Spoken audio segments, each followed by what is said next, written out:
Arrest ചെയ്യുന്നതിനിടയിൽ വനിതാ പോലീസുകാരിയുടെ കൈവിരലൊടിച്ച് രക്ഷപ്പെട്ട പ്രതി അറസ്റ്റിൽ. ഹൊസബെട്ടുവിലെ മൊയ്നുദ്ദീൻ സമാനെയാണ് മഞ്ചേശ്വരം പോലീസ് മംഗളൂരുവിലെ പച്ചക്കറി മാർക്കറ്റിൽ നിന്നും പിടികൂടിയത്. This news sponsored by ഗുണമേന്മയോട് കൂടിയ ഉൽപ്പന്നങ്ങൾ മിതമായ നിരക്കിൽ Sreekrishna hardwares MG road Kasaragod. വ്യാഴാഴ്ച പുലർച്ചെയാണ് മംഗളൂരുവിലെ കല്ലാപ്പു പച്ചക്കറി മാർക്കറ്റിൽ വെച്ച് ഹൊസബെട്ട് സ്വദേശിയും 33കാരനുമായ മൊയ്നുദ്ദീൻ സമാനെ Manjeshwaram police inspector P Ajith കുമാറും സംഘവും പിടികൂടിയത്. പ്രതി മാർക്കറ്റിലുണ്ടെന്ന വിവരം ലഭിച്ചതിന്റെ അടിസ്ഥാനത്തിൽ പോലീസ് സംഘം എത്തി അറസ്റ്റ് ചെയ്യുകയായിരുന്നു. ഇയാളുടെ കൂട്ടുപ്രതികളായ മഞ്ചേശ്വരം പിടാരമൂലയിലെ ഹാരിസ്, ബഡാജെ കജൂർമാലിയിലെ TK മുഹമ്മദ് ഫൈസൽ എന്നിവരെ നേരത്തെ തന്നെ അറസ്റ്റ് ചെയ്തിരുന്നു. കേസിൽ ഇനി ഒരാളെ കൂടി പിടികിട്ടാനുണ്ടെന്നും പോലീസ് അറിയിച്ചു. 2026 ജനുവരി 14 ഉച്ചയ്ക്ക് 12 മണിയോടെ ഹൊസങ്കടിയിലാണ് കേസിനാസ്പദമായ സംഭവം നടന്നത്.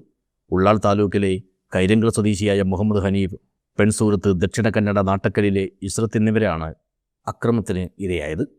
ഇവരിരുവരുമുണ്ടായിരുന്ന മുറിയിലേക്ക് അതിക്രമിച്ചു കയറിയ സംഘം യുവാവിനെയും പെൺസുഹൃത്തിനെയും കട്ടിലിൽ ഒന്നിച്ചിരുത്തി അർദ്ധദഗ്ധ വീഡിയോകളും ഫോട്ടോകളും മൊബൈൽ ഫോണിൽ പകർത്തിയ ശേഷം 2 ലക്ഷം രൂപ നൽകണമെന്ന് ഭീഷണിപ്പെടുത്തിയെന്നാണ് മഞ്ചേശ്വരം പോലീസ് രജിസ്റ്റർ ചെയ്ത കേസിൽ പറയുന്നത്. പണം നൽകിയില്ലെങ്കിൽ ദൃശ്യങ്ങൾ സോഷ്യൽ മീഡിയകളിൽ പ്രചരിപ്പിക്കുമെന്ന് ഭീഷണിപ്പെടുത്തിയ ശേഷം 5000 രൂപയും മൊബൈൽ ഫോണുമായാണ് അക്രമി സംഘം കടന്നുകളഞ്ഞതെന്നും പറയുന്നു. കേസിലെ പ്രതികളെ തിരിച്ചറിഞ്ഞ് പോലീസ് സംഘം പിടികൂടാനായി മംഗളൂരുവിൽ പോയപ്പോഴാണ് മഞ്ചേശ്വരം പോലീസ് സ്റ്റേഷനിലെ വനിതാ സിവിൽ പോലീസ് ഓഫീസറുടെ കൈവിരൽ ഒടിച്ച് ഇപ്പോൾ പിടിയിലായ മൊയ്നുദ്ദീൻ സമാൻ രക്ഷപ്പെട്ടത്. SIമാരായ KR ഉമേഷ്, രതീഷ്, ശബരികൃഷ്ണ എന്നിവരാണ് പ്രതിയെ പിടികൂടിയ സംഘത്തിൽ ഉണ്ടായിരുന്നത്. News bureau, Uppala.